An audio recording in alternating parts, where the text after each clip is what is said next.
Le 8 octobre 2017, 5h47 du matin. Autoroute A76, banlieue de Philadelphie. Le chauffeur routier Thomas Bennett a arrêté son camion sur le bord de la route lorsqu'il a remarqué une femme marchant le long de la route. À l'aube, elle marchait pieds nus, vêtue d'une robe bleue délavée, inadaptée à la fraîcheur automnale. Quand Bennett s'est approché, la femme n'a pas réagi à sa présence. Son regard était fixé dans le vide. Elle se déplaçait comme dans un rêve, se souvient Bennett. Je lui ai demandé si elle avait besoin d'aide, mais elle ne faisait que répéter la même phrase. « Maman doit rentrer pour le dîner. » J'ai compris que quelque chose n'allait pas et j'ai appelé la police. Les policiers arrivés sur les lieux ont trouvé la femme dans un état de forte désorientation. Elle n'avait aucun document sur elle et ne pouvait pas dire son nom. Sur son poignet gauche, on pouvait voir une cicatrice de menotte. Sous ses ongles, il y avait des traces de terre, comme si elle avait creusé longtemps à main nue. La femme a été immédiatement transportée à l'hôpital Montgomery Memorial. Le médecin de garde, Dr. Elizabeth Shaw, a documenté de nombreuses marques de piqûres sur les 2 bras de la patiente. Les analyses sanguines ont révélé la présence de benzodiazépine et d'allopéridol, une combinaison puissante de médicaments sédatifs et antipsychotiques. La femme était épuisée, avec des signes de carence en vitamines et de déshydratation. Lorsque l'effet des médicaments s'est estompé, elle a commencé à répéter le nom Alice, note le docteur Shaw. Nous n'étions pas sûrs si elle parlait d'elle-même ou de quelqu'un d'autre. Grâce au système d'empreinte digitale, la police a établi l'identité de la femme. Il s'agissait de Lauren Marks, 37 ans, institutrice de West Chester, État de Pennsylvanie. Selon les rapports de police, Marks était portée disparue depuis 7 mois. Elle avait disparu le 3 mars 2017, après une réunion de parents à l'école. Le mari de Lauren, James Marks, s'est immédiatement rendu à l'hôpital. La rencontre des époux, enregistrée par la caméra de l'hôpital, est devenue la première bizarrerie dans cette affaire. Elle regardait son mari comme un étranger, raconte l'enquêtrice Rachel Morris, la première assignée à cette affaire. Quand il a essayé de l'embrasser, elle a reculé et crié « Tu n'es pas le père. Où est le vrai père ?» Au cours des 48 heures suivantes, l'état de Lauren est resté instable. Des périodes de clarté relative de conscience alternaient avec des épisodes de panique et de désorientation. Dans les moments de lucidité, elle prononçait des phrases qui semblaient décousues. « Grand-mère ne s'est pas réveillée après l'injection. Papa a dit que nous devons sourire sur les photos. Les enfants ne sont pas autorisés à pleurer à table. » Les médecins ont diagnostiqué chez Lauren un trouble de stress post-traumatique et une amnésie causée par la prise à long terme de substances psychotropes. Cependant, la véritable percée dans l'affaire s'est produite le 3e jour lorsqu'une infirmière a découvert que Lauren cachait quelque chose dans les plis de sa blouse d'hôpital. C'était une photo pliée en 3. Elle montrait un groupe de 5 personnes, une femme âgée, un homme d'âge moyen, une femme, Lauren elle-même, un adolescent et Alice. Ils se tenaient devant une maison de style banlieue et se tenaient d'un par la main. Tous portaient des pulls bleus identiques et souriaient à la caméra. Mais leurs yeux semblaient vides et leur posture anormalement rigide. Au dos de la photo, il y avait une inscription « Ma famille parfaite ». Jour 156.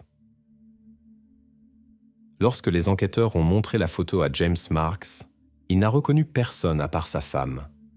Il s'est avéré impossible d'identifier les autres personnes sur la photo. Leur visage ne correspondait à aucun enregistrement dans la base de données des personnes disparues. Qui étaient ces personnes?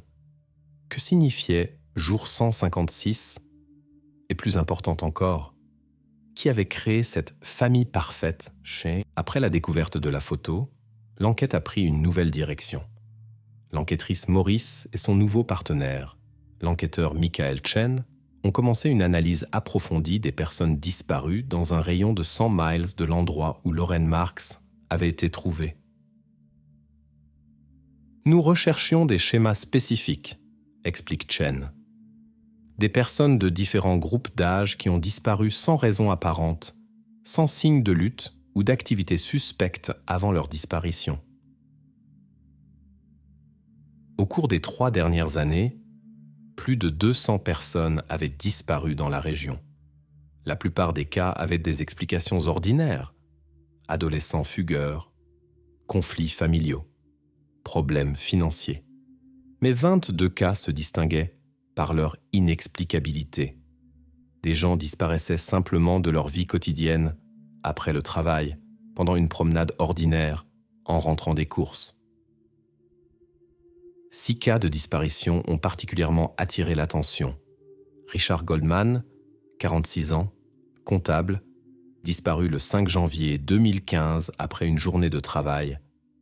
Eleanor Washington, 68 ans, retraitée, disparu le 14 avril 2015 de sa maison.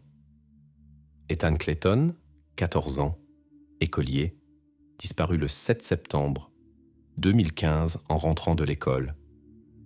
Sophie Anderson, 9 ans, écolière, disparue le 12 février 2016 d'une aire de jeu. Margaret Thompson, 72 ans, retraitée, disparue le 28 juillet 2016 d'une maison de retraite. Lauren Marks, 37 ans, enseignante, disparue le 3 mars 2017. À première vue, ils n'avaient rien en commun, dit Maurice. Âge différent, statut social, lieu de résidence. Mais quand nous avons comparé leurs photos avec l'image de la famille parfaite, nous avons découvert des correspondances de type. Chaque personne disparue pourrait être l'une des personnes sur la photo. De plus, la chronologie des disparitions suggérait une approche méthodique de la part du ravisseur. D'abord disparu le père, puis la grand-mère, le fils, la fille et enfin la mère. Lorsque la première grand-mère, Eleanor Washington, disparut de la famille, un remplaçant fut enlevé, Margaret Thompson. Particulièrement troublante fut la découverte faite lors d'un réexamen des enregistrements des caméras de rue dans la région où Lauren avait été trouvée. Sur l'un des enregistrements, fait 36 heures avant la découverte de Lauren, on pouvait voir un SUV noir s'arrêter au bord de la route. Un gros paquet ressemblant à un corps sans vie en a été déchargé et abandonné dans le fossé. La plaque d'immatriculation du véhicule s'est avérée être falsifiée. L'analyse du sol trouvé sous les ongles de Lauren a montré la présence de minéraux spécifiques et de composés organiques caractéristiques des zones agricoles du comté de Chester. Cela a réduit la zone de recherche, mais laissait encore des centaines de miles carrés de territoire potentiel. L'état de Lauren Marks s'est progressivement amélioré. Le 10e jour après sa découverte, elle a pu faire les premières déclarations cohérentes. « Je me souviens d'un bruit », a-t-elle dit aux enquêteurs. Chaque matin à 6h40, un train passait. C'était mon réveil. Le père exigeait que le petit déjeuner soit sur la table à 7h. Lorsque les enquêteurs ont demandé qui elle désignait comme « père », Lauren a répondu « la personne qui nous a créés ». Il disait que nous étions sa vraie famille, qu'il nous avait choisis. Lauren se souvenait qu'ils étaient codétenus dans une maison à 2 étages avec un sous-sol, situé dans une zone rurale. La maison était entourée de champs de maïs. Elle se souvenait particulièrement d'un vieux chêne au tronc fendu visible depuis l'unique fenêtre du sous-sol, où ils étaient retenus quand ils ne jouaient pas à la famille. Il disait que nous devrions être reconnaissants, poursuivit Lauren, qu'il nous avait sauvés de la solitude et nous avait donné une famille parfaite. qu'il avait essayé avant avec d'autres, mais qu'il n'avait pas réussi. Cette déclaration a amené les enquêteurs à se demander: y avait-il eu d'autres familles avant celle-ci? Combien de personnes pourraient avoir traversé ce cauchemar? Pendant ce temps, le laboratoire médico-légal a terminé l'analyse de la photo. Les experts ont déterminé que l'image avait été prise avec un appareil photo Nikon D3 1500 et imprimée sur du papier disponible dans n'importe quel supermarché majeur. Cependant, au dos de la photo, des particules microscopiques de sol identiques à celles trouvées sous les ongles de Lorraine ont été découvertes, ainsi que des traces d'un type particulier de moisissure, Stachybotrys chartarum, qui se développe généralement dans les espaces anciens et humides. Un autre détail a attiré l'attention des enquêteurs. Dans le coin inférieur droit de la photo, on peut voir partiellement l'emblème d'une agence immobilière sur un panneau « À vendre » devant la maison.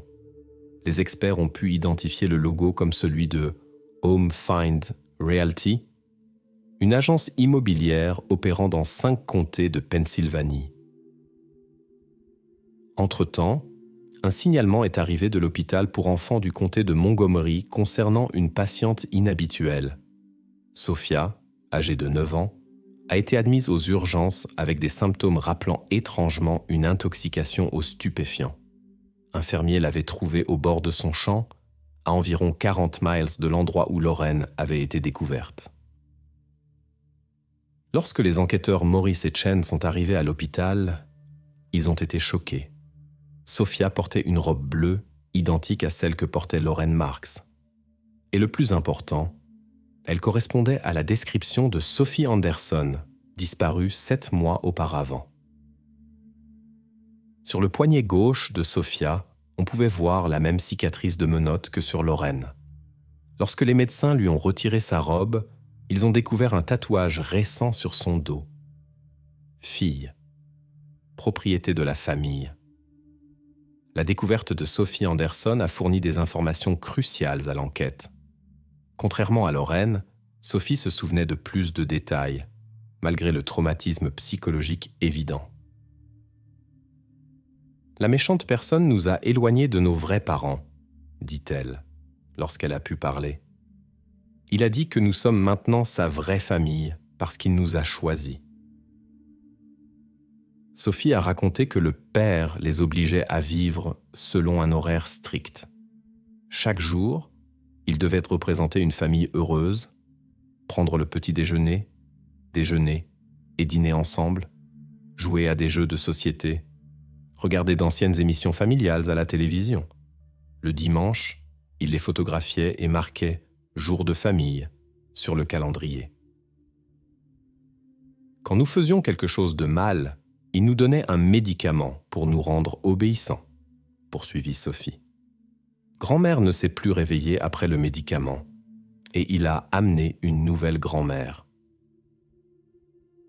Sophie pouvait se rappeler que depuis la fenêtre du sous-sol, où elles étaient détenues quand elles ne jouaient pas à la famille, on pouvait voir non seulement un chêne fendu, mais aussi des rails de chemin de fer. Un train de voyageurs passait le matin et le soir, un train de marchandises 3 fois par jour. Cette information a permis de réduire considérablement la zone de recherche. Pendant ce temps, l'analyse de la base de données de l'agence immobilière Home Find Realty a révélé que l'entreprise avait vendu 87 propriétés dans les zones rurales des comtés de Chester et Lancaster au cours des 3 dernières années. Parmi celles-ci, 14 maisons se trouvaient près des voies ferrées et seulement 3 avaient de grands arbres dans la cour.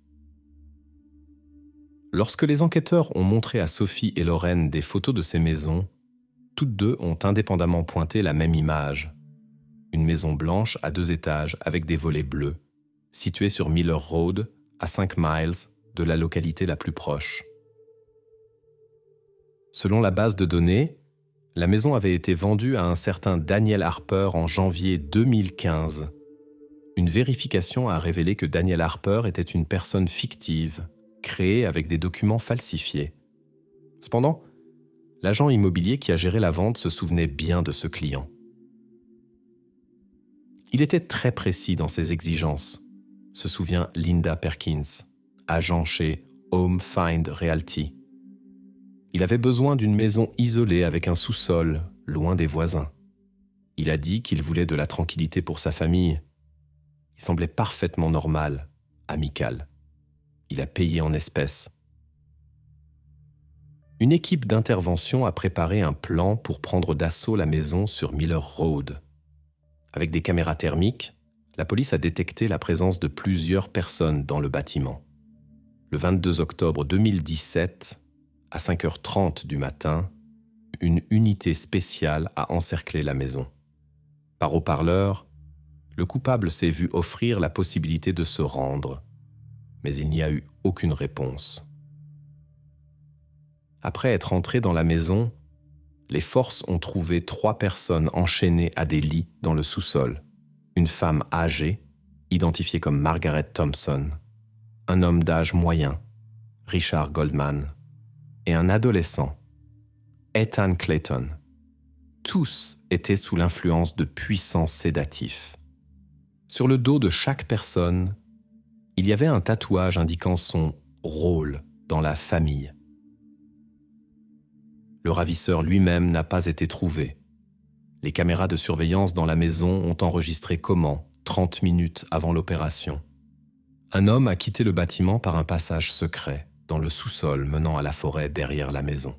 Dans la chambre principale, les enquêteurs ont trouvé une sorte d'hôtel, un mur entièrement couvert de photos de la famille prises à différents jours.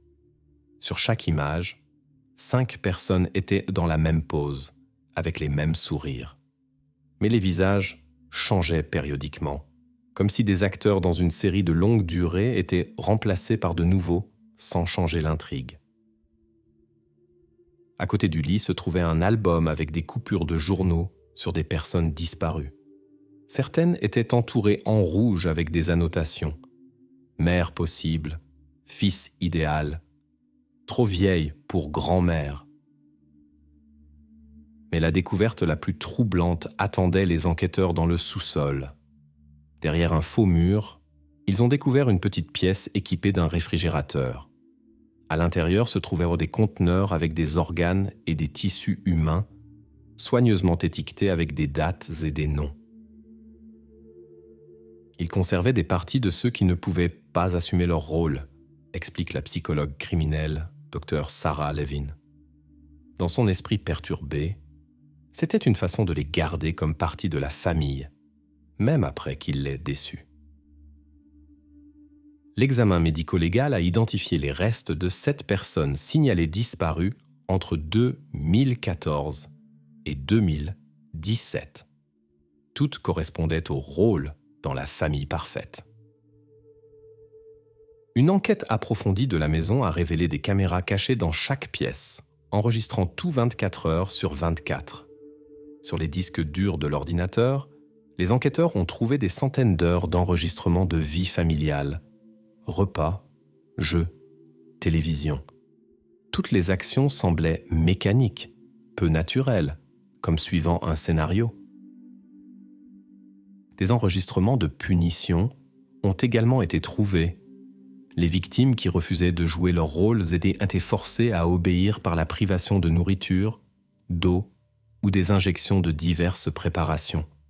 Certains enregistrements s'arrêtaient lorsqu'un membre de la famille cessait de bouger. D'un intérêt particulier pour l'enquête était dans les journaux vidéo quotidiens du ravisseur qu'il enregistrait dans sa chambre. On y voyait un homme d'âge moyen à l'apparence ordinaire parlant de sa mission de créer une famille parfaite.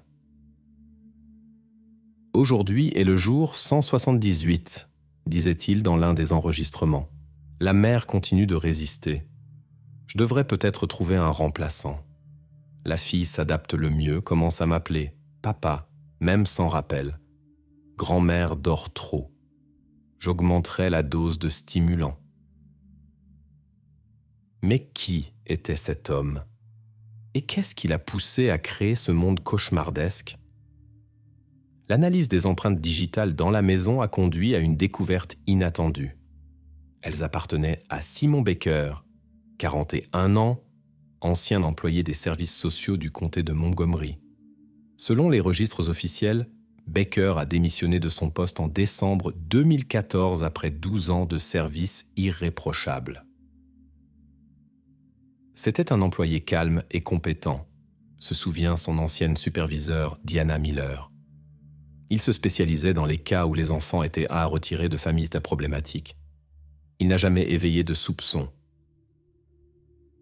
Les collègues décrivaient de Baker comme une personne réservée sans amis proches, mais toujours poli et serviable. Il ne parlait jamais de sa famille ou de son passé. Il vivait seul dans un appartement loué et n'avait pas de relations sérieuses. La seule bizarrerie que certains ont remarquée était son obsession pour les émissions de télévision des années 1950 et 60, qui représentaient une vie familiale idéalisée. L'enquête sur la biographie de Simon Baker a révélé une histoire déchirante. Né en 1976 à Scranton, Pennsylvanie, il était l'aîné de 3 enfants dans la famille Baker. En 1983, quand Simon avait 7 ans, son père, souffrant de troubles bipolaires, a tué sa mère et les 2 enfants plus jeunes dans un état de psychose avant de se suicider. Simon, qui s'était caché dans un placard, était le seul survivant. Après la tragédie, le garçon a été placé dans le système de famille hors d'accueil. Au cours des 11 années suivantes, il est passé par 7 familles d'accueil. Dans les rapports des travailleurs sociaux, on notait son repli sur lui-même, ses difficultés à établir des liens émotionnels et un besoin compulsif de routine structurée.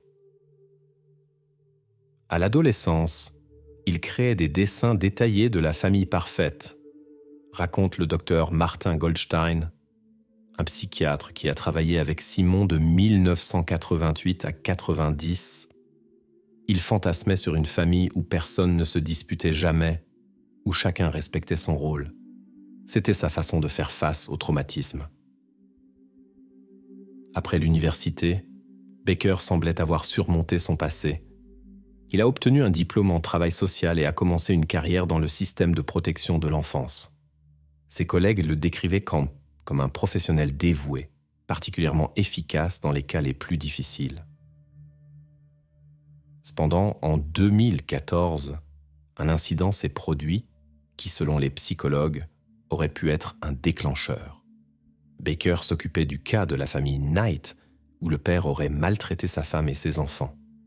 Malgré la recommandation de Baker de retirer les enfants, le tribunal les a laissés avec leurs parents.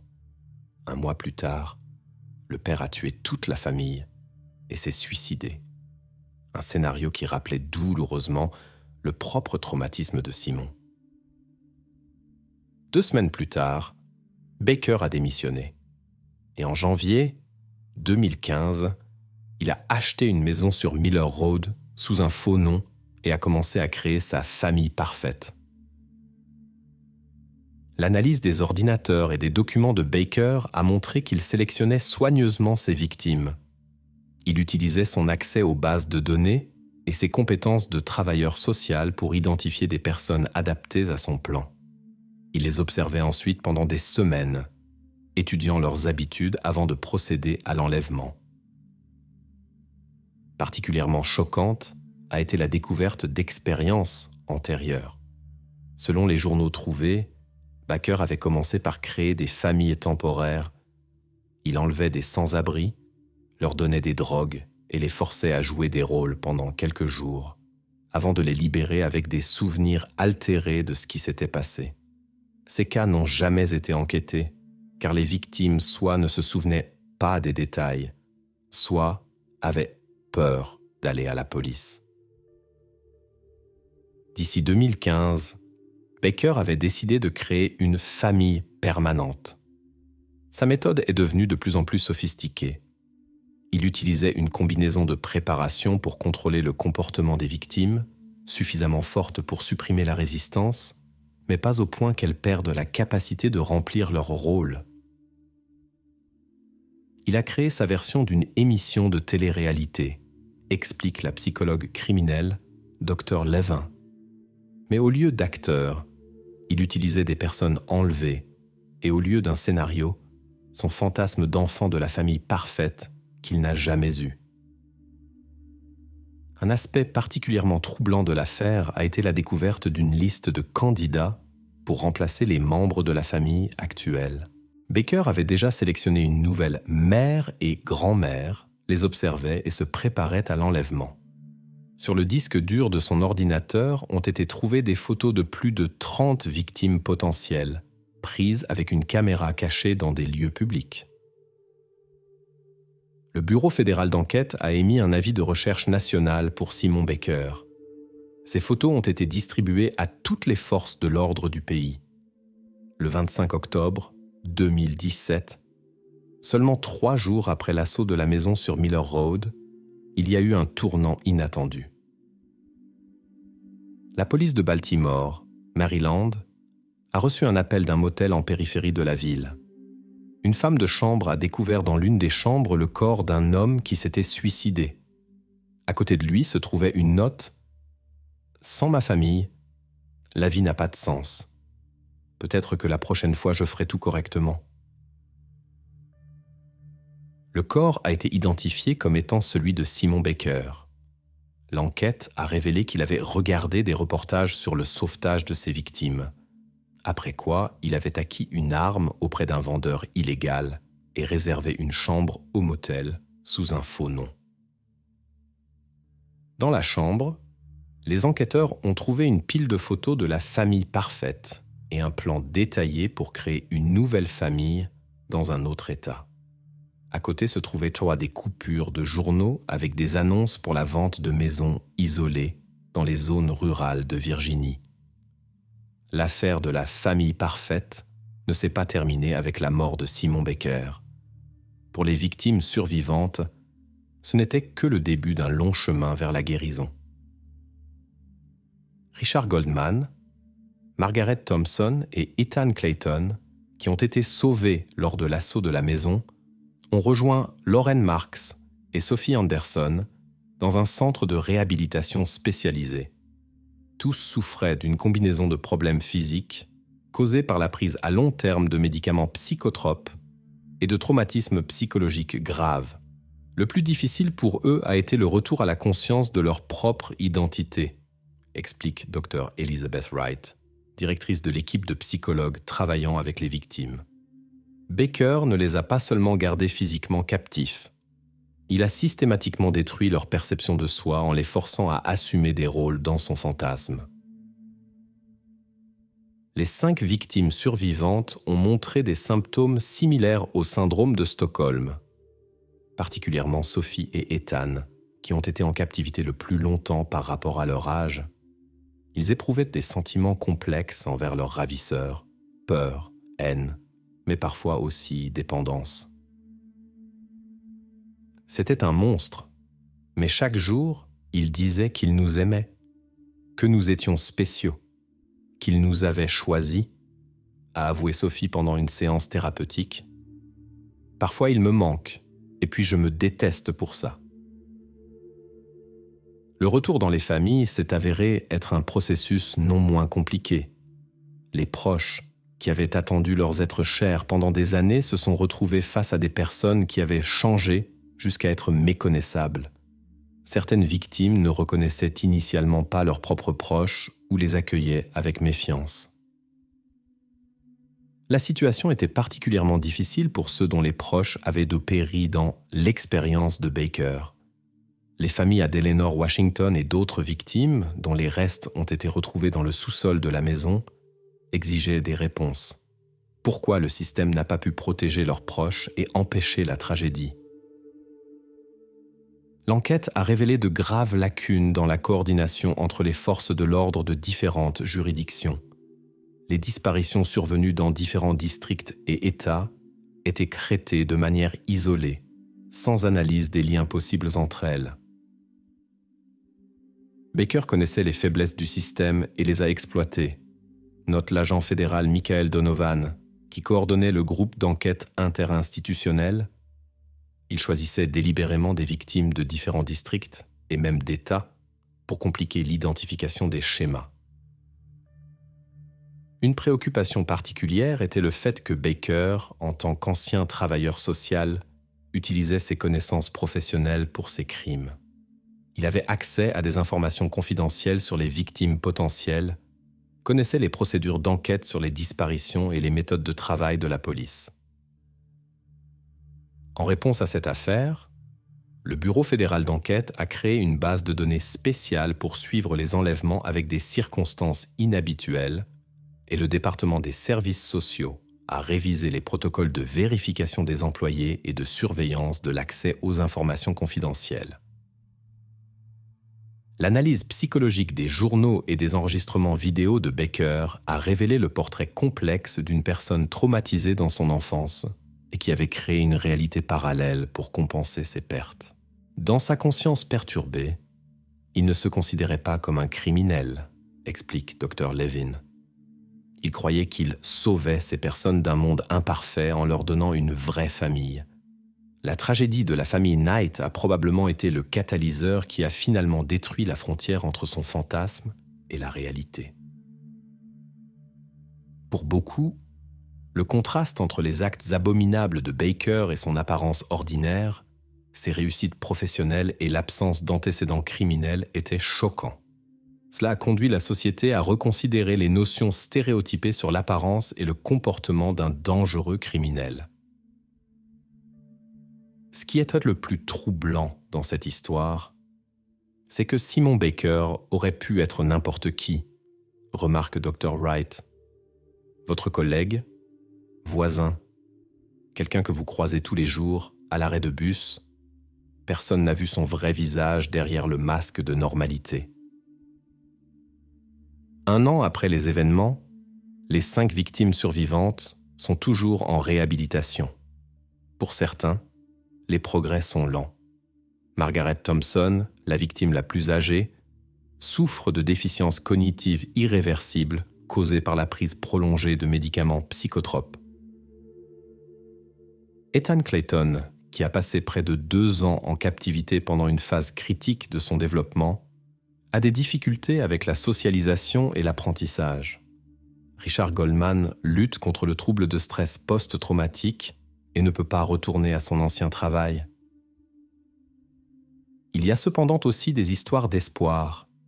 Sophie Anderson montre une résilience étonnante malgré le cauchemar vécu. Avec l'aide de la thérapie et le soutien familial, elle retourne progressivement à une vie normale, bien qu'elle soit encore tourmentée par des cauchemars. Lorraine Marks, dont la fuite a marqué le début de la révélation de l'affaire, est devenue une défenseure active des droits des victimes d'enlèvement. Elle a fondé une fondation pour soutenir les survivants après une longue captivité et leurs familles. « Il voulait que nous soyons sa famille parfaite, dit Lorraine. Mais une vraie famille ne consiste pas en des sourires sur des photos ou des pulls identiques. Il s'agit de sécurité, d'amour et d'acceptation. C'est quelque chose qu'aucun ravisseur ne peut donner, peu importe combien de sédatifs il administre. » L'affaire de la « famille parfaite » a changé les méthodes d'enquête sur les disparitions et a soulevé d'importantes questions sur les conséquences psychologiques des traumatismes de l'enfance, la vulnérabilité des systèmes de protection sociale et les angles morts de la société qui permettent aux monstres de se cacher derrière le masque du quotidien. La maison de Miller Road a été démolie par décision de justice. À sa place, la communauté prévoit de construire un jardin commémoratif en hommage aux victimes et comme rappel de la vigilance nécessaire pour protéger ce qu'il y a de plus précieux, la liberté et la dignité humaine. Mais la question la plus troublante reste sans réponse. Combien de Simon Baker se cachent encore parmi nous, créant leurs fantasmes tordus derrière les portes fermées de maisons ordinaires ? Le 14 septembre 2020 à 22h47, Maxime Levin, un spécialiste en cybersécurité de 28 ans, était en train de configurer le réseau sans fil dans son nouvel appartement dans la résidence Woodlands, dans une banlieue de Chicago. Ce qui aurait dû être une procédure technique ordinaire s'est transformé en le début de l'une des enquêtes les plus choquantes de l'histoire du comté de Cook. Je vérifiais les points d'accès non protégés sur le réseau de la résidence. C'est une procédure standard pour évaluer les vulnérabilités, se souvient Levin. Lorsque j'ai lancé le scan, le programme a découvert plusieurs adresses IP non protégées. Parmi elles se trouvaient également des caméras de surveillance. Levin, qui travaillait comme consultant à distance en cybersécurité pour des clients d'entreprise, avait emménagé à Woodlands un mois auparavant, attiré par l'environnement calme et la possibilité de travailler depuis chez lui. Il communiquait à peine avec ses voisins et préférait se concentrer sur ses projets. Woodlands se positionnait comme un lieu de résidence prestigieux pour la classe moyenne supérieure. Les appartements de 2 pièces commençaient à 3 200 $ par mois. La résidence attirait des professionnels prospères, des couples et ceux qui appréciaient la sécurité et l'intimité. Par curiosité, Levin s'est connecté au réseau non protégé, s'attendant à voir des caméras de l'entrée ou du parking. Au lieu de cela, son ordinateur affichait 4 flux vidéo provenant de l'appartement de quelqu'un. La première chose que j'ai vue était une pièce vide au mur blanc. Un mobilier minimaliste, un lit, une table, une chaise. Aucun objet personnel, pas de jouets, pas de livres, pas d'affiches. Et puis un enfant est apparu dans l'image. Sur l'écran, il y avait un garçon d'environ 9 à 10 ans, mince, aux cheveux courts. Il était assis au bord du lit, regardant droit devant lui, bougeant à peine. Dans une autre fenêtre de transmission, on pouvait voir la même pièce sous un angle différent. Il était assis trop immobile. Cela a immédiatement semblé étrange, dit Levin. Les enfants normaux ne s'assoient pas comme ça. Il avait l'air programmé. Après quelques minutes d'observation, Levin a vu une femme entrer dans la pièce. Elle était bien habillée, les cheveux attachés en un chignon soigné. La femme s'est approchée du garçon, lui a donné un verre d'eau et 2 comprimés, s'est assurée qu'il les avale, puis a méthodiquement vérifié les verrous de la fenêtre et est sortie, fermant la porte. Le bruit de la serrure était clairement audible. À ce moment-là, j'ai réalisé que quelque chose n'allait pas. C'était ma voisine du couloir, Elizabeth Clark. Je l'avais vue plusieurs fois, elle souriait toujours et saluait. Et lors d'une réunion de parents à l'école locale, elle avait été présentée comme enseignante de l'année. Aucune des rencontres précédentes avec Elizabeth n'avait donné à Levin des raisons de soupçonner quoi que ce soit.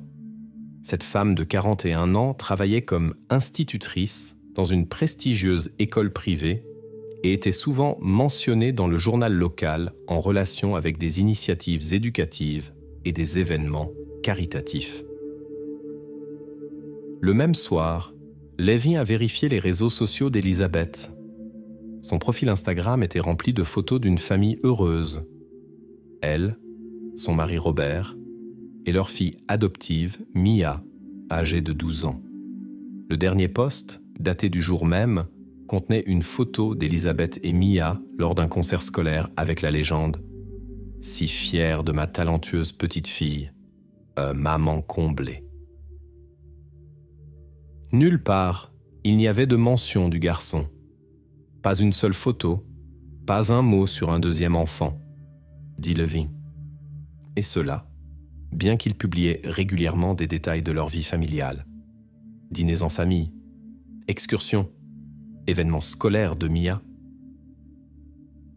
Face à ce dilemme éthique, Levin a décidé de poursuivre l'observation avant de donner l'alerte. Pendant les 48 heures suivantes, il a documenté ce qui se passait dans l'appartement des Clark. Le garçon était gardé dans une pièce isolée avec de lourds rideaux devant les fenêtres.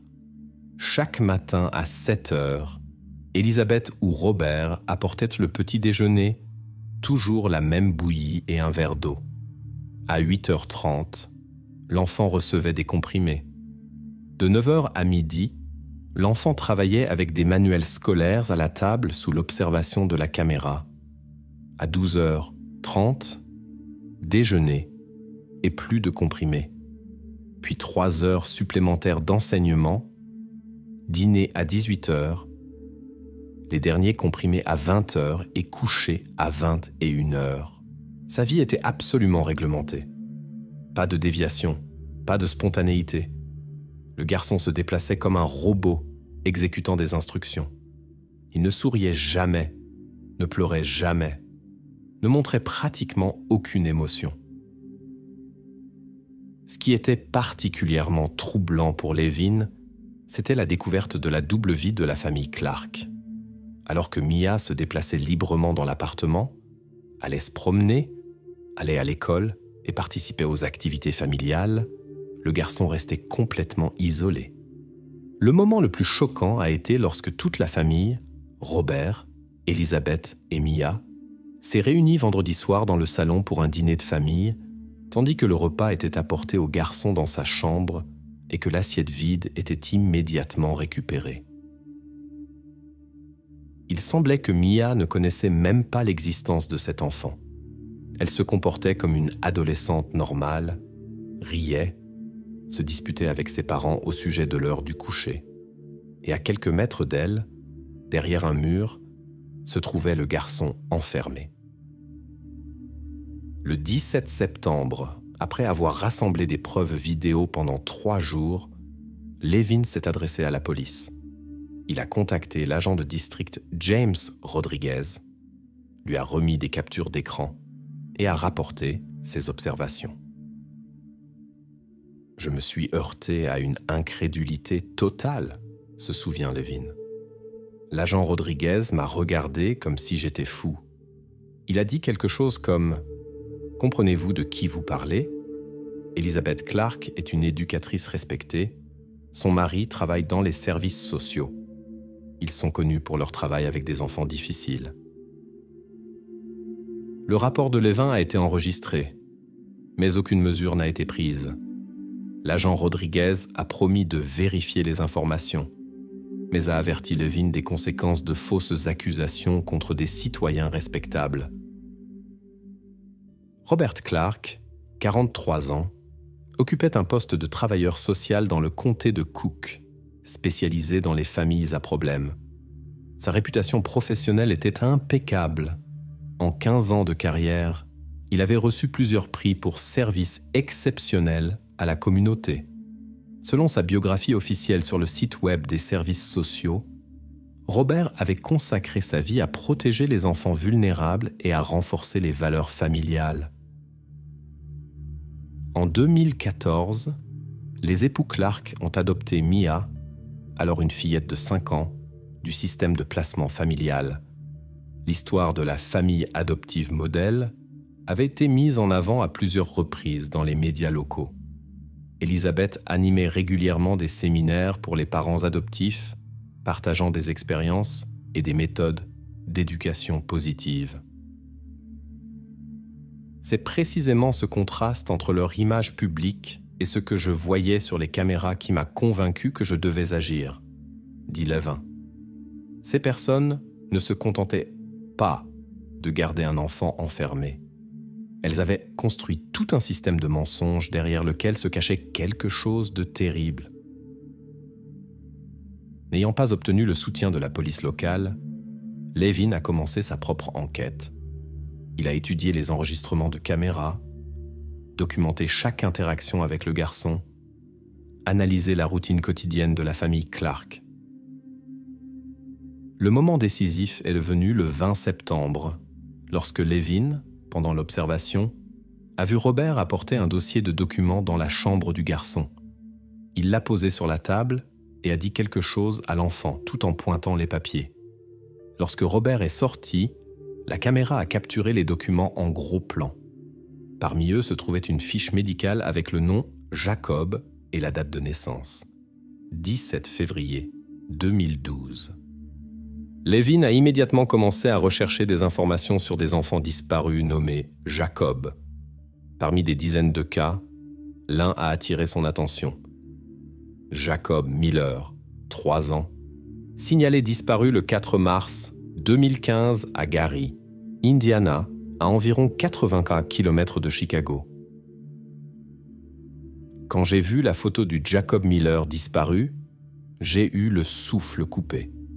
Même en tenant compte de la différence d'âge, la ressemblance était évidente.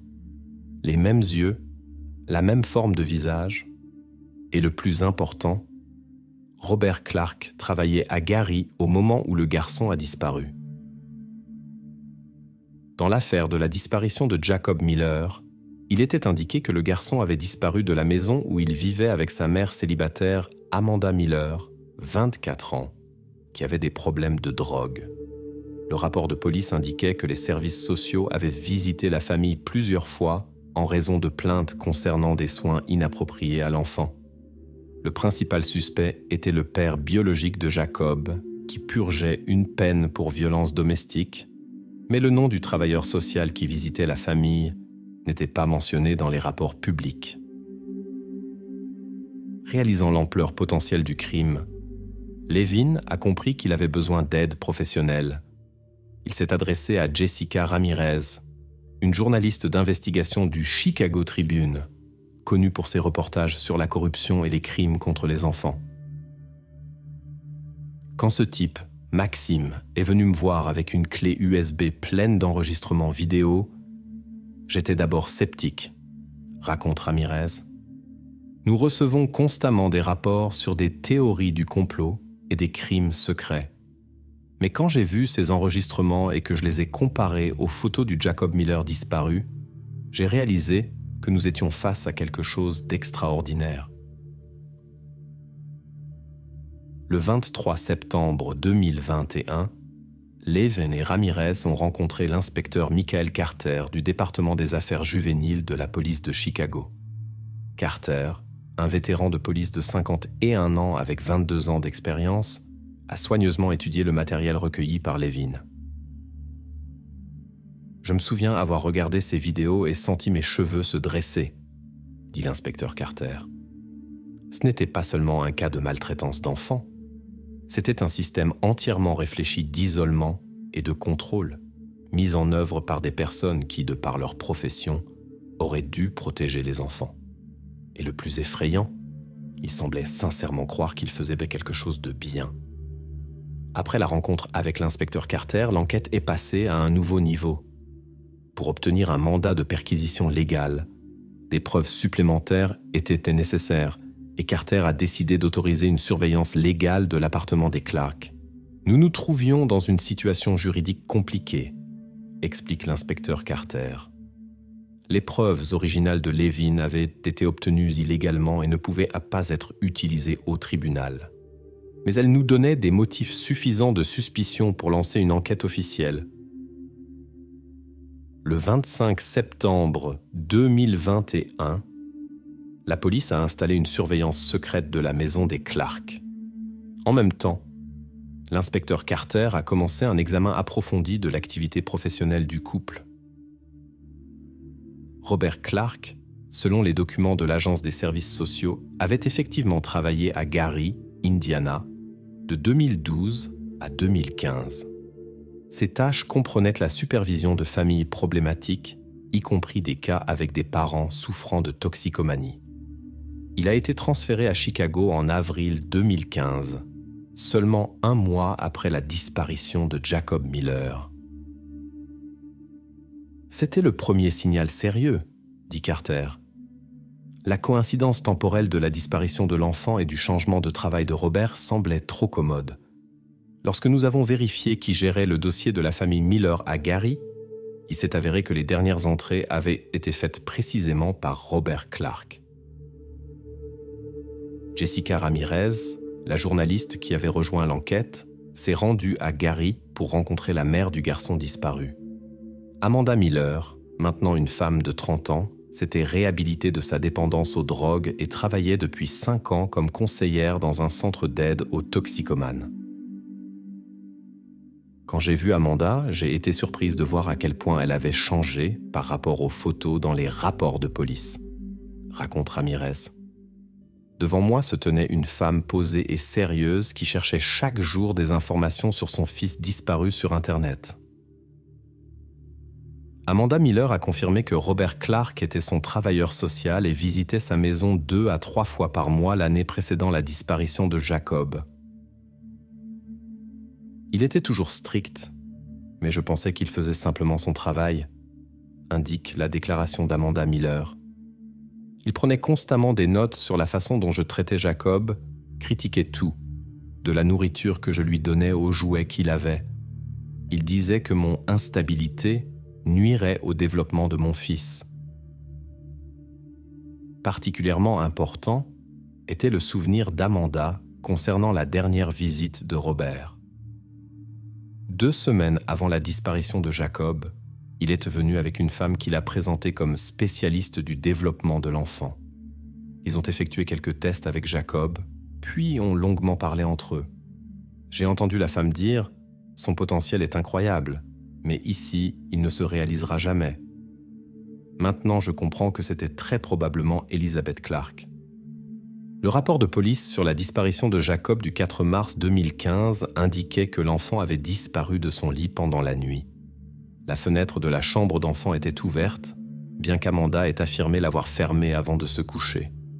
Le premier à arriver fut un agent de patrouille, appelé par une voisine qui avait entendu les cris d'Amanda le matin. Robert Clark, en tant que travailleur social en charge, a été informé de l'incident et est arrivé sur les lieux 45 minutes après la police. À la lumière des nouvelles données, cela apparaît comme une position idéale pour manipuler l'enquête, observe l'inspecteur Carter. Clark avait accès au dossier de l'affaire dès le début et pouvait orienter l'enquête dans la direction qu'il souhaitait.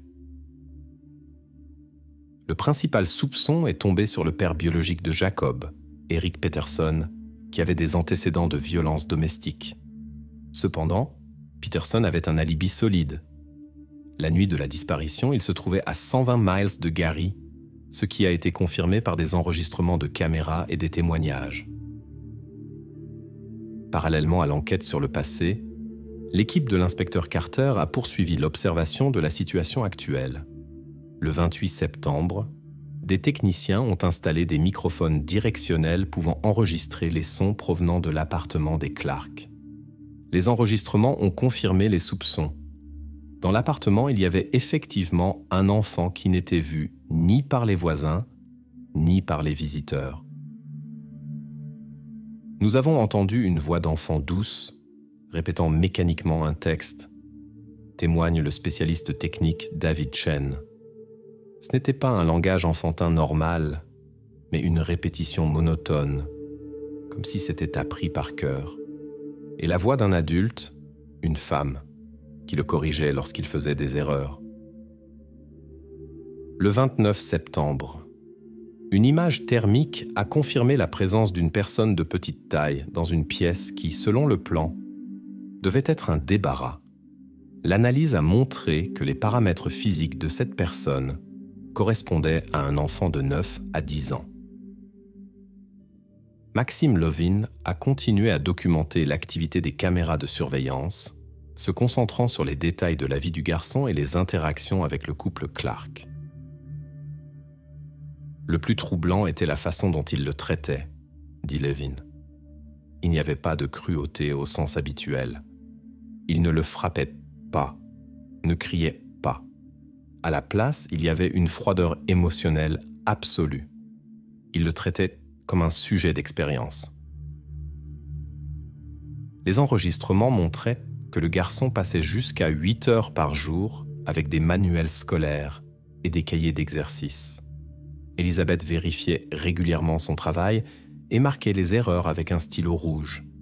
Les bonnes réponses étaient à récompenser par une portion supplémentaire de nourriture ou 30 minutes de temps libre que l'enfant passait habituellement assis immobile près de la fenêtre au store baissé. L'enquête a révélé un régime strict de contrôle médicamenteux. 3 fois par jour, le garçon recevait des comprimés qui, d'après les emballages, étaient de puissants médicaments psychotropes, notamment de la Ritaline et du Zoloft, utilisés pour traiter l'hyperactivité et la dépression. Ces médicaments ne sont pas prescrits aux enfants sans indication médicale sérieuse, explique la docteure Nina Kowalski, une psychiatre pour enfants qui conseillait l'enquête. Ce qui était particulièrement inquiétant, c'était l'absence de tout suivi médical. Selon les enregistrements, le dosage était modifié à la discrétion d'Elisabeth sans consultation avec des spécialistes. Le 1er octobre 2021, pendant le changement de car de Robert Clark, l'inspecteur Carter a réussi à obtenir des informations importantes du gardien du parking de la résidence Woodlands. Manuel Garcia travaillait dans la résidence depuis son ouverture et connaissait tous les résidents. M. Garcia a raconté que les Clark avaient emménagé dans la résidence en mai 2015, seulement 2 mois après la disparition de Jacob Miller, note Carter. Mais ce qui a vraiment attiré notre attention, c'était son souvenir d'un camion de déménagement. Garcia se souvenait que les travailleurs, en plus des meubles habituels, avaient transporté une grande caisse en bois dans l'appartement des Clark que Robert avait décrite comme équipement pour un laboratoire domestique. Jessica Ramirez a mené des entretiens avec d'anciens voisins des Clark à leur précédent lieu de résidence, une petite ville appelée Valparaiso, Indiana. La famille y avait vécu seulement 2 mois, de mars à mai 2015, dans une maison louée dans une zone isolée. Ils se tenaient à l'écart, témoigne Martha Jenkins, qui habitait de l'autre côté de la rue. J'ai vu la petite fille quelquefois, elle jouait dans la cour arrière. Mais quand j'ai demandé si elle voulait jouer avec mes petits-enfants, Elisabeth l'a immédiatement ramenée dans la maison. Après cela, ils ont installé un écran de confidentialité supplémentaire sur la clôture. Le 5 octobre, la percée dans l'enquête est venue grâce à la découverte d'enregistrements des caméras de surveillance d'une pharmacie voisine. Elisabeth Clark achetait régulièrement toutes les 2 semaines les mêmes médicaments qui étaient donnés aux garçons. Les ordonnances étaient au nom de Thomas Johnson, un patient qui, comme il s'est avéré, n'existait pas dans les bases de données des compagnies d'assurance. Cela nous a donné la première preuve directe d'activité illégale, dit l'inspecteur Carter. L'utilisation d'ordonnances falsifiées est un crime fédéral, ce qui nous a permis d'obtenir un mandat de perquisition.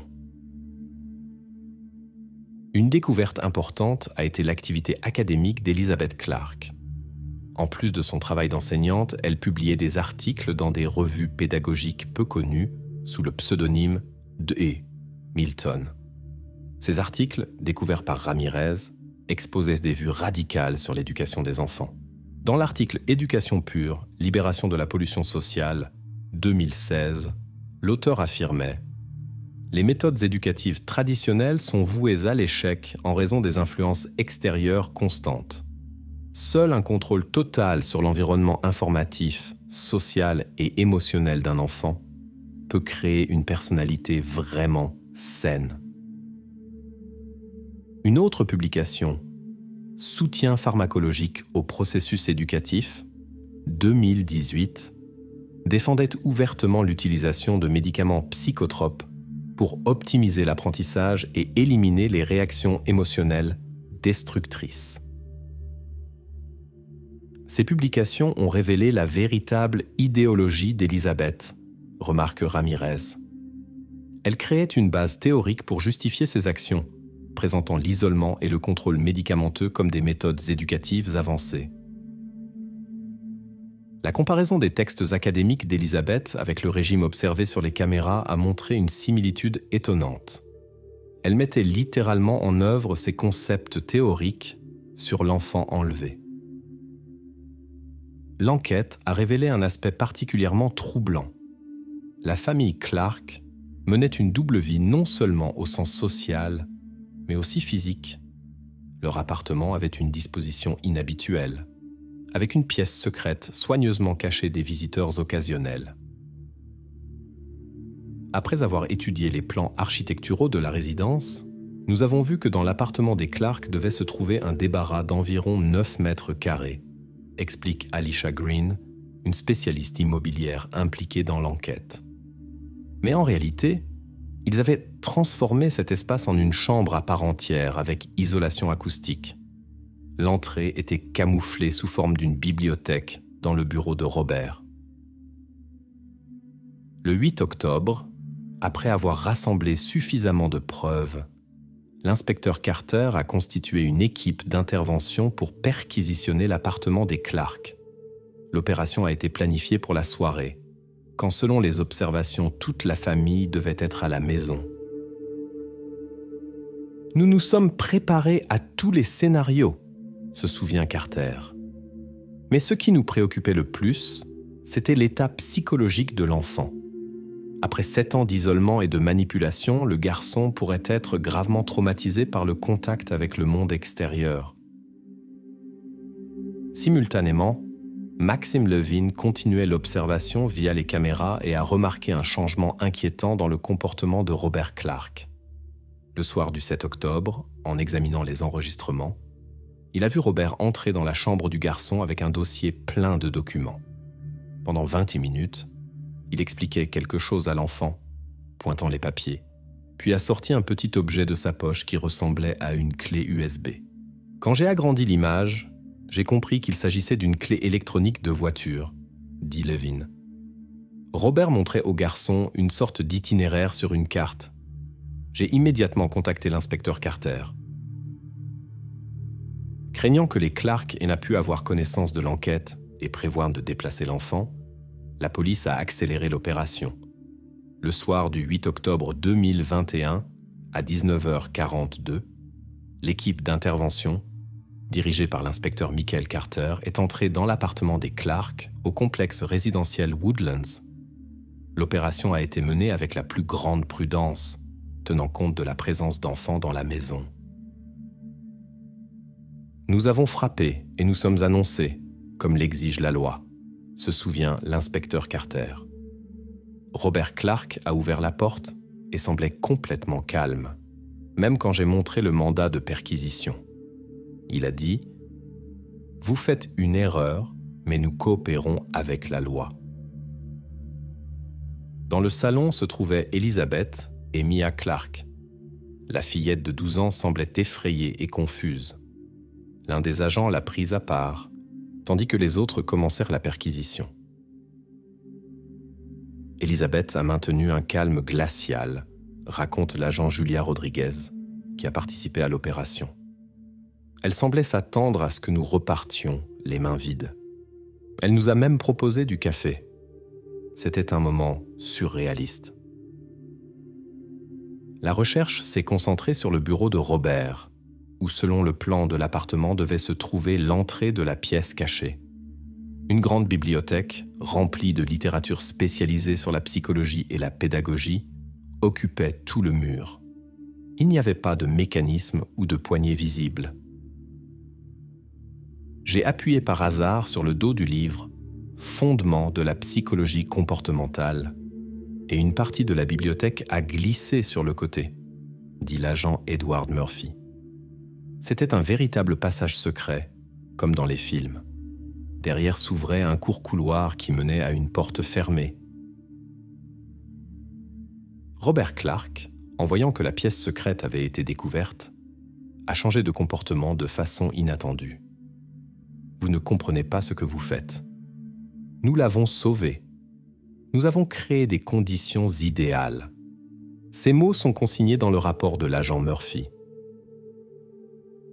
La porte de la chambre était sécurisée par 2 serrures. Après que Robert a refusé de remettre les clés, les agents ont été contraints de les forcer. Dans la pièce d'environ 9 mètres carrés, avec d'épais rideaux devant l'unique fenêtre, ils ont trouvé un garçon assis au bord d'un lit, parfaitement fait. Il ne semblait ni effrayé ni surpris, témoigne l'inspecteur Carter. Il nous regardait simplement avec curiosité, comme si nous faisions partie d'une expérience. Quand je me suis présenté et ai dit que nous étions venus pour aider, il a demandé « Êtes-vous de nouveau professeur ?»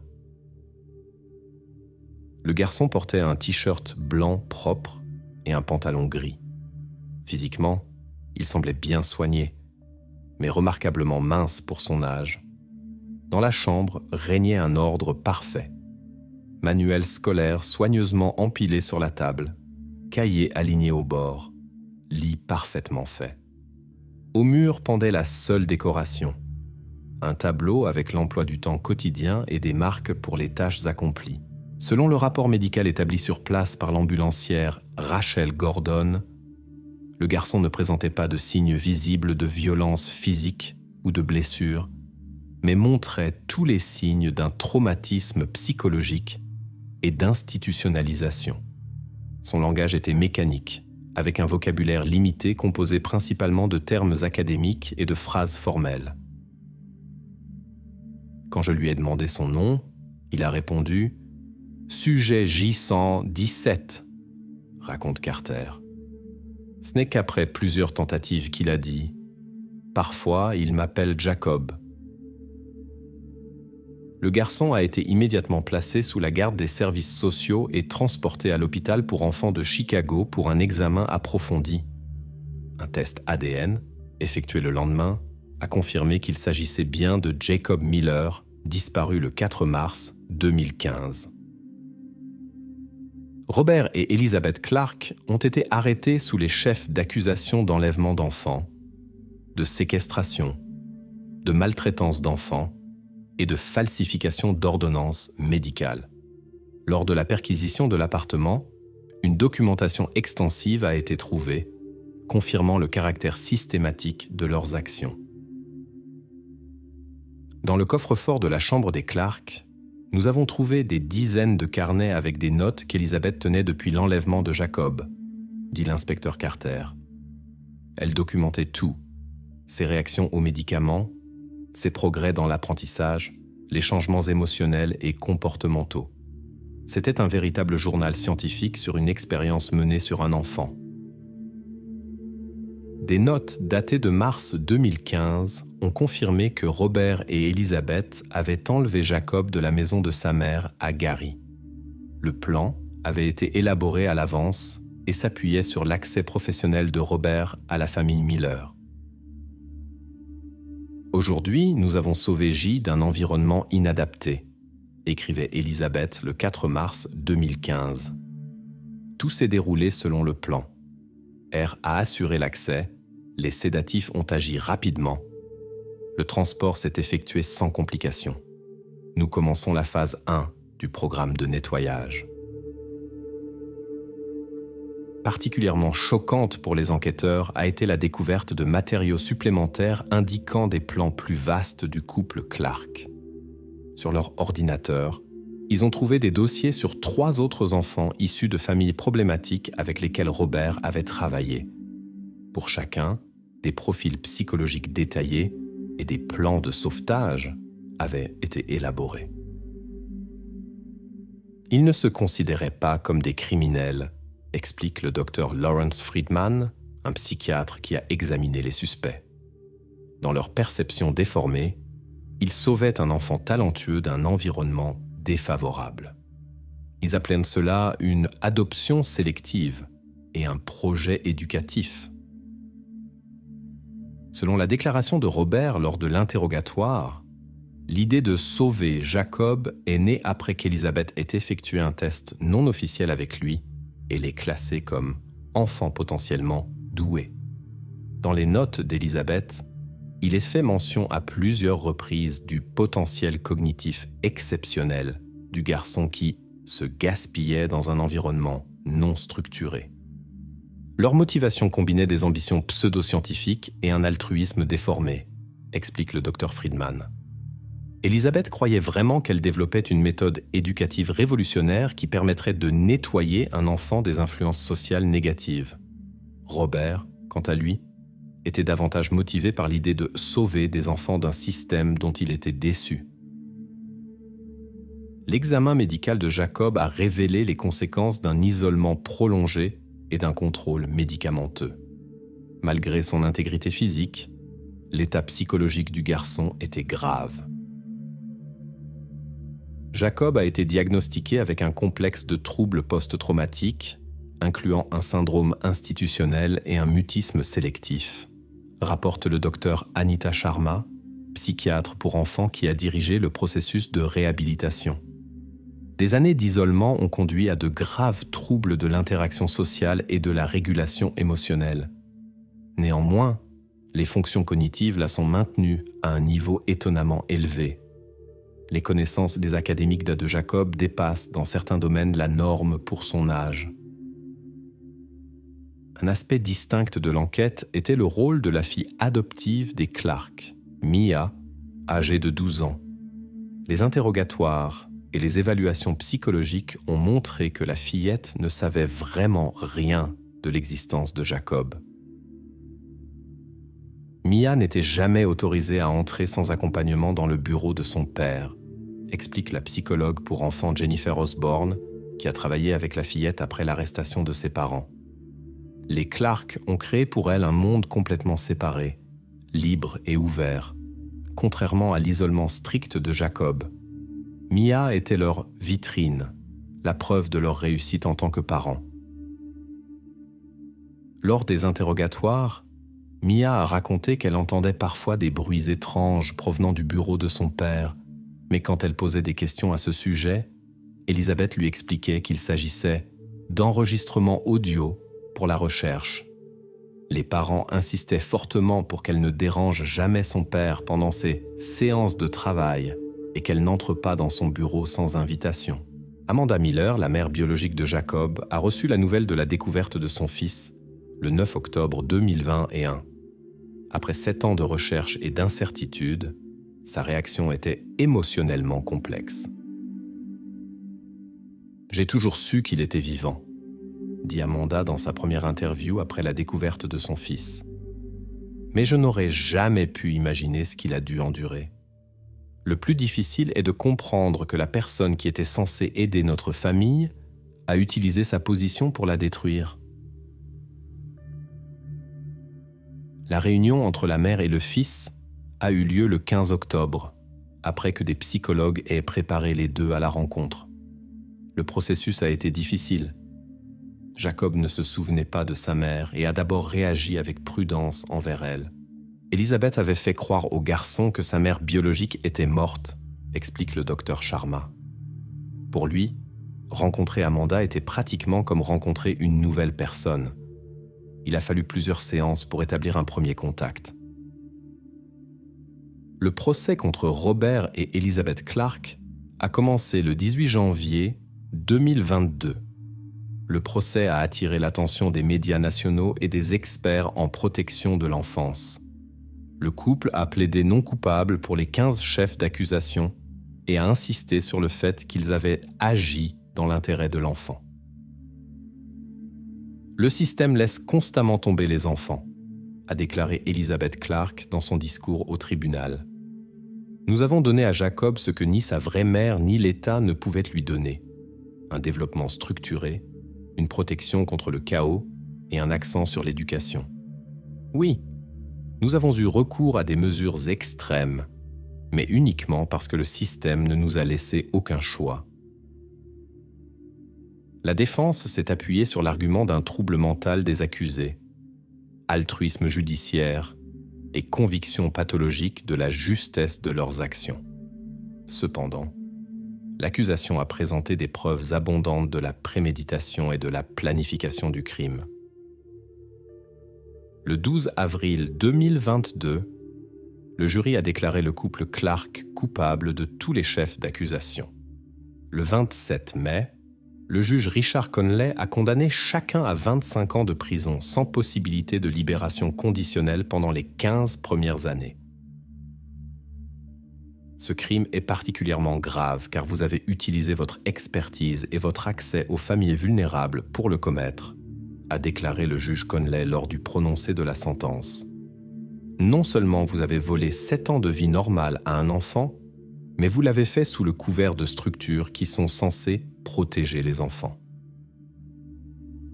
Après la conclusion de la procédure judiciaire, Jacob et Amanda Miller ont déménagé sous de nouveaux noms vers un lieu tenu secret. Selon de rares rapports des professionnels impliqués dans le programme de réhabilitation, Jacob fait des progrès lents, mais constants. Le processus de guérison après un tel traumatisme prend des années. Mais Jacob a toutes les chances de mener une vie normale, rapporte le docteur Sharma. Ses capacités intellectuelles sont effectivement élevées, et maintenant qu'il reçoit un environnement social sain, ses capacités peuvent se développer pleinement, mais non plus comme le résultat d'une expérience, mais comme un développement naturel. Maxime Levin, dont la découverte fortuite a conduit au sauvetage de Jacob, a fondé en 2022 l'organisation à but non lucratif Témoins numériques, qui se consacre au développement de solutions technologiques éthiques pour la protection des enfants. Cette histoire a changé ma vie, dit Levin. J'ai compris que la technologie pouvait être non seulement un outil pour violer la vie privée, mais aussi un moyen de protéger les plus vulnérables. Aujourd'hui, notre organisation travaille au développement de systèmes qui aident à prévenir des cas similaires sans violer les droits légitimes à la vie privée. Le cas de Jacob Miller a conduit à une révision sérieuse des protocoles dans le système de protection de l'enfance. En 2023, la loi Jacob a été adoptée, établissant de nouvelles normes pour la vérification des travailleurs sociaux et la surveillance régulière des enfants à risque. L'aspect le plus troublant de cette affaire est la facilité avec laquelle un enfant est devenu littéralement invisible pour la société, commente la sénatrice Lisa Montgomery, l'une des auteurs de la nouvelle loi. Jacob est resté pendant 7 ans dans un appartement d'une résidence densément peuplée et personne n'a remarqué son absence dans le système. C'est une défaillance systémique que nous devons corriger. L'évaluation psychiatrique du couple Clark, effectuée après le prononcé de la sentence, a révélé une combinaison complexe de troubles de la personnalité narcissique, de paranoïa et du soi-disant syndrome du sauveur. Selon les experts, leur cas illustre le danger posé par des personnes qui combinent expertise, conviction radicale et problèmes psychologiques personnels. Ce qui est particulièrement inquiétant, c'est que de telles personnalités choisissent souvent des professions liées aux soins et au contrôle, observe le psychologue criminel Raymond Fuller. Elles peuvent travailler pendant des années dans le système et utiliser leur position pour réaliser leur vision déformée de l'aide. L'histoire de Jacob Miller reste l'un des cas les mieux documentés d'expériences psychologiques à long terme sur un enfant dans l'histoire criminelle américaine moderne. Son cas est maintenant étudié dans les cours de psychologie infantile, de criminologie et d'éthique du travail social, comme exemple de la façon dont l'échec systémique et la pathologie personnelle peuvent conduire à une tragédie qui se déroule sous les yeux d'une société qui ne remarque pas l'enfant invisible.